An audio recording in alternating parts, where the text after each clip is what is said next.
ओम शांति। 5 फरवरी 2026 के ईश्वरीय महावाक्य हैं। पहले सुनते हैं मुरली के मुख्य पॉइंट्स। बाबा ने कहा, बाप आए हैं रावण राज्य से लिबरेट कर भारतवासियों को सदगति देने। नरकवासियों को स्वर्गवासी बनाना ही बाप का मुख्य कार्य है। बाप भारतवासियों को स्मृति दिलाते हैं कि 5 वर्ष पहले भारत स्वर्ग था। भारत शिव बाबा द्वारा स्थापित शिवालय था जहाँ पूर्ण पवित्रता थी। अब फिर से वही पावन भारत बनने वाला है। आत्माओं ने अपने रूहानी बाप को भूल दिया है, इसलिए पुकार लगाते हैं। लौकिक और पारलौकिक बाप का भेद जानना ही सच्चा नॉलेज है। ऊंच से ऊंच सभी आत्माओं का बाप एक ही शिव बाबा है। अभी पुरुषोत्तम संगम युग है जहाँ बाप पतितों को पावन बनाते हैं।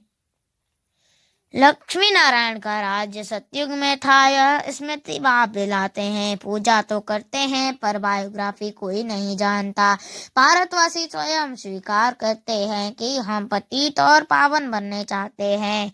बाप समझाते हैं कि तुम 84 जन्म लेने वाली आत्माएं हो। तुम शांति धाम से आकर यहाँ पाठ बजाते हो। आधा कल्प स्वर्ग था जहाँ एक भी पतित नहीं था। अभी पूरी दुनिया पतित और रावण राज्य में है। और अब सुनते हैं महावाक्यों को विस्तार से।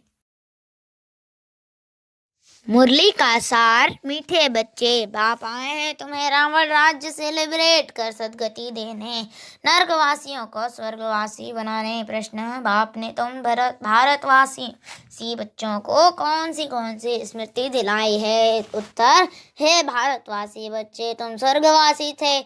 आज से 5000 वर्ष पहले भारत स्वर्ग था। हीरे सोने के महल थे। तुम सारे विश्व के मालिक थे। धरती आसमान सब तुम्हारे थे। भारत शिव बाबा का स्थापन किया हुआ शिवालय था, वहाँ पवित्रता थी। अब फिर से ऐसा भारत बनने वाला है। गीत, नयनहीन को राह दिखाओ प्रभु। ओम शांति। मीठे मीठे रूहानी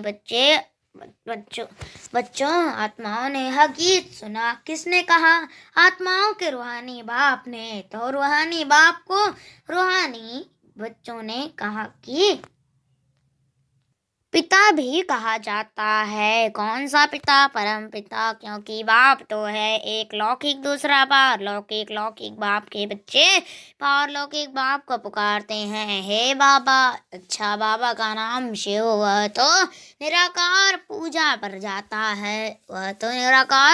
जाता है। उनको कहा जाता है सुप्रीम फादर। लौकिक बाप को सुप्रीम नहीं कहा जाता। ऊंच से ऊंच सभी आत्माओं का बाप एक ही है। सभी जीव आत्माएं उस बाप को याद करती हैं। हम आत्माएं यह भूल गई हैं कि हमारा बाप कौन है। पुकारते हैं, ओ गॉड फादर, हम नयनहीन को नयन दो तो हम अपने बाप को पहचाने। भक्ति मार्ग की ठोकरों से छुड़ाओ, सदगति के लिए तीसरा नेत्र लेने लिए, बाप से मिलने लिए पुकारते हैं। क्योंकि बाप एक कल्प भारत में आकर भारत को स्वर्ग बनाते हैं। अभी कलयुग है, कलयुग के बाद सतयुग आना है। यह है पुरुषोत्तम संगम युग। बेहद का बाप आकर जो पतित भ्रष्टाचारी बन गए हैं उन्हों को पुरुषोत्तम बनाते हैं। यह लक्ष्मी नारायण पुरुषोत्तम भारत में थे। लक्ष्मी नारायण के डिनास्टी का राज्य था। आज से 5000 वर्ष पहले सतयुग में श्री लक्ष्मी नारायण का राज्य था। यह बच्चों को स्मृति दिलाते हैं, तुम भारतवासी आज से 5000 वर्ष पहले स्वर्गवासी थे। अब तो सब नरकवासी हैं। आज से 5000 वर्ष पहले भारत हेवन था। भारत की बहुत महिमा थी। हीरे सोने के महल थे। अभी तो कुछ भी नहीं है। उस समय और कोई भी धर्म नहीं था, सिर्फ सूर्यवंशी ही थे। चंद्रवंशी भी पीछे आते हैं। बाप समझाते हैं तुम सूर्यवंशी डिनास्टी के थे। अभी तक भी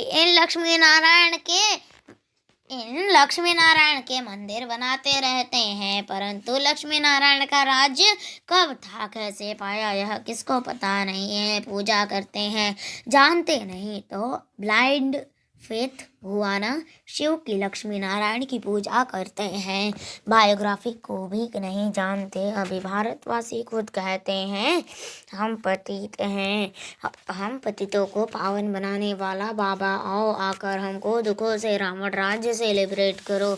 वहाँ पे ही आकर सबको लिबरेट करते हैं। बच्चे जानते हैं सत्युग में बरोबर एक राज्य था। बापूजी भी कहते थे कि हमको फिर से राम राज्य चाहिए। गृहस्थ धर्म जो पतित बन गया है, जो पतित बन गया है सो पावन चाहिए। हम स्वर्गवासी बनने चाहते हैं। अभी नर्कवासियों का क्या हाल है देख रहे हो ना। इसको कहा जाता है डेविल वर्ल्ड। यही भारत डीटी वर्ल्ड था। बाप बैठ समझाते हैं तुमने 84 जन्म लिए हैं, न कि 84 लाख। बाप समझाते हैं तुम असूल शांति धाम में रहने वाले हो, तुम यहाँ पाठ बजाने आए हो। 84 जन्मों का पाठ बजाया है, पुनर्जन्म तो जरूर लेना पड़े ना। पुनर्जन्म 84 होते हैं। अब बेहद का बाप आए हैं तुम बच्चों को बेहद का वर्षा देने। बाप तुम बच्चों यानी आत्माओं से बात कर रहे हैं और सत्संगों से में मनुष्यों को भक्ति मार्ग की बातें सुनाते हैं। आधा कल्प भारत जब स्वर्ग था तो एक भी पतित नहीं था। इस समय एक भी पावन नहीं, यह है ही पतित दुनिया। गीता में श्री कृष्ण भगवानुवाच लिख दिया है। उसने तो गीता सुनाई नहीं। ये लोग अपने धर्मशास्त्र को भी नहीं जानते, अपने धर्म को ही भूल गए हैं। हिंदू कोई धर्म नहीं है, धर्म मुख्य है चार। पहले है आदि सनातन देवी देवता धर्म, सूर्यवंशी और चंद्रवंशी दोनों को मिलाकर कहा जाता है देवी देवता धर्म। डिटेज में वहाँ दुख का नाम नहीं था। 21 जन्म तो तुम सुखधाम में थे। फिर रावण राज्य भक्ति मार्ग शुरू होता है। भक्ति मार्ग है ही नीचे उतरने का। भक्ति है रात, ज्ञान है दिन। अभी है घोर अंधियारी रात, शिव जयंती और शिवरात्रि दोनों अक्षर आते हैं। शिव बाबा कब आते हैं? जब रात्रि होती है। भारतवासी घोर अंधियारे में आ जाते हैं, तब बाप आते हैं। गुड़ियों की पूजा करते रहते हैं, एक की भी बायोग्राफी नहीं जानते। यह भक्ति मार्ग के शास्त्र भी बनने ही हैं। यह ड्रामा सृष्टि चक्र को भी समझना है। शास्त्रों में यह नॉलेज नहीं है, वह है भक्ति क्या ज्ञान। मिलासॉफी वह कोई सदगति मार्ग का ज्ञान नहीं है।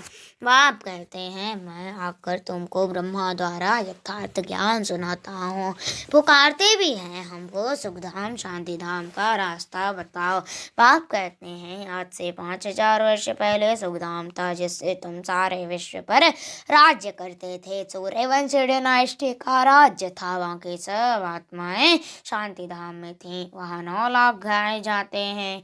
तुम बच्चों को आज से 5000 वर्ष पहले बहुत साहूकार बनाया था, इतना धन दिया, फिर तुमने यह कहाँ गंवाया? तुम कितने साहूकार थे? भारत कौन सड़ावे यानी कहलाए। भारत ही सबसे ऊंच खंड है। सभी का वास्तव में यह तीर्थ है, क्योंकि पतित पावन बाप का जन्म स्थान है। जो भी धर्म वाले हैं सभी की बाप आकर सदगति करते हैं। अभी रावण का राज्य सारी सृष्टि में है, सिर्फ लंका में नहीं था। सभी में 5 विकार प्रवेश है। जब सूर्यवंशी राज्य था तो यह विकार ही नहीं थे। भारत वाइसलेस था। विमर्शा शहर सत्युग में दैवी संप्रदाय थी। वह फिर 84 जन्म भोग अभी आसुरी संप्रदाय बने हैं, फिर दैवी संप्रदाय बनते हैं। भारत बहुत साहूकार था, अब गरीब बना है, इसलिए भीख मांग रहे हैं। बाप कहते हैं तुम कितने साहूकार थे, तुम्हारे जैसा सुख किसको भी मिल नहीं सकता। तुम सारे विश्व के मालिक थे, धरती आसमान सब तुम्हारे थे। बाप स्मृति दिलाते हैं भारत शिव बाबा का स्थापन किया हुआ शिवालय था। वहाँ पवित्रता थी। उस नई दुनिया में देवी देवता राज्य करते थे। भारतवासी तो यह भी नहीं जानते कि राधे कृष्ण का आपस में क्या संबंध है। दोनों अलग है राजधानी के थे, फिर स्वयंवर के बाद लक्ष्मी नारायण बने हैं। यह ज्ञान कोई मनुष्य में नहीं है, परमपिता परमात्मा ही ज्ञान का सागर है। वही तुम्हें यह रूहानी ज्ञान देते हैं। यह स्पिरिचुअल नॉलेज सिर्फ एक बाप ही दे सकते हैं। अब बाप कहते हैं आत्माभिमानी बनो, अपने परमपिता परमात्मा शिव को याद करो। याद से ही सत प्रधान बनेंगे। तुम यहाँ आते ही हो मनुष्य से देवता अथवा पतित से पावन बनने। अभी यह है रावण राज्य। भक्ति मार्ग में रावण राज्य शुरू होता है। रावण ने कोई एक सीता को नहीं चुराया है। तुम सब भक्ति करने वाले रावण के चंबे में हो। सारी सृष्टि 5 विकारों रूपी रावण की कैद में है। सभी शोक वाटिका में दुखी हैं। बाप आकर सबको लिबरेट करते हैं।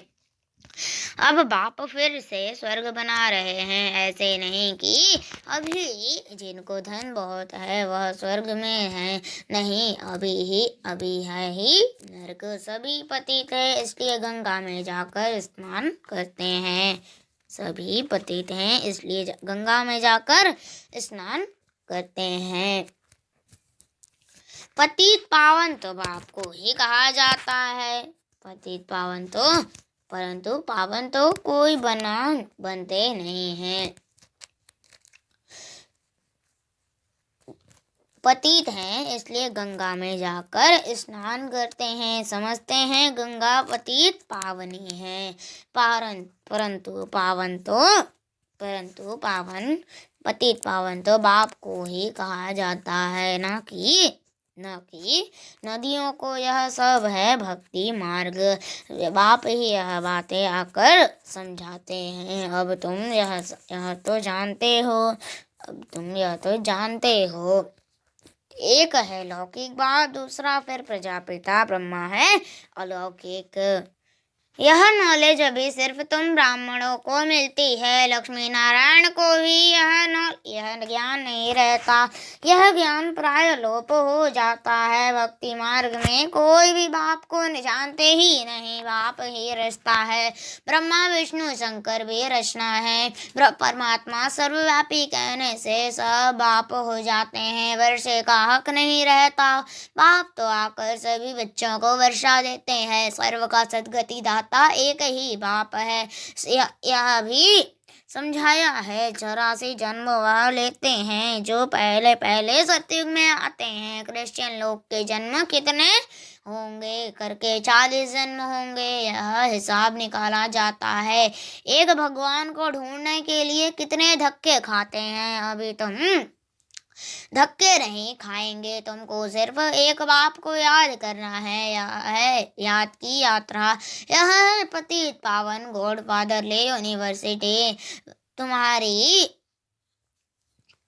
तुम्हारी आत्मा पढ़ती है। साधु संत फिर कह देते हैं आत्मा निर्लेप है। अरे आत्मा को ही कर्मों अनुसार दूसरा जन्म लेना पड़ता है। आत्मा ही अच्छा व बुरा काम करती है। ऐसे समय तुम्हारा काम सिर्फ विकर्म होता है। अब इस समय तुम्हारा कर्म विकर्म होता है। सतयुग में कर्म अकर्म होते हैं, वहाँ विकर्म होता नहीं। वह है पुण्य आत्माओं की दुनिया। यह सब समझने और समझाने की बातें हैं। अच्छा मीठे मीठे सिखले दे नंबरवार पुरुषार्थ अनुसार कांटे से फूल बनने वाले बच्चों प्रति माता पिता बाप दादा का याद प्यार और गुड मॉर्निंग। रूहानी बाप की रूहानी बच्चों को नमस्ते। हम रूहानी बच्चों की रूहानी माता पिता बाप दादा को याद प्यार और गुड मॉर्निंग। नमस्ते नमस्ते नमस्ते। शुक्रिया बाबा, शुक्रिया। धारणा के लिए मुख्य सार फर्स्ट पॉइंट, कांटे से फूल वन फूलों का बगीचा सत्युग स्थापन करने के लिए की सेवा करनी है। कोई भी बुरा कर्म नहीं करना है। दूसरा, रूहानी ज्ञान जब आपसे सुना है वही सबको सुनाना है। आत्माभिमानी बनने की मेहनत करनी है। एक बाप को ही याद करना है, किसी देहधारी को नहीं। वरदान, निंदा स्तुति जय पराजय में समान स्थिति रखने वाले बाप समान संपन्न व संपूर्ण भव। निंदा स्तुति जय पराजय में समान स्थिति रखने वाले बाप समान संपन्न व संपूर्ण भव। विस्तार, जब आत्मा की संपूर्ण व संपन्न स्थिति बन जाती है तो निंदा स्तुति जय पराजय सुख दुख सभी में समानता रहती है। दुख में भी सूरत व मस्तक पर दुख की लहर के बजाय सुख व हर्ष की लहर दिखाई दे। निंदा सुनते भी अनुभव हो कि यह निंदा की नहीं, संपूर्ण स्थिति को परिपक्व करने के लिए यह महिमा योग्य शब्द है। ऐसी समानता रहे तब कहेंगे बाप समान जरा भी वृत्ति में यह न आए कि यह दुश्मन है, गाली देने वाला और यह महिमा करने वाला है। स्लोगन, निरंतर योग अभ्यास पर अटेंशन दो तो फर्स्ट डिवीजन में नंबर मिल जाएगा। अव्यक्त इशारे, एकता और विश्वास कोई विशेषता द्वारा सफलता संपन्न बनो। ब्राह्मण परिवार की विशेषता है अनेक होते भी एक आपके सभी सेवा केंद्र का वाइब्रेशन ऐसा हो जो सबको महसूस हो कि ये अनेक नहीं लेकिन एक है। आपकी एकता का वाइब्रेशन सारे विश्व में एक धर्म एक राज्य स्थापन करेगा। तो विशेष अटेंशन देकर भिन्नता को मिटाकर एकता कायम रखो। करो अच्छा। ओम शांति।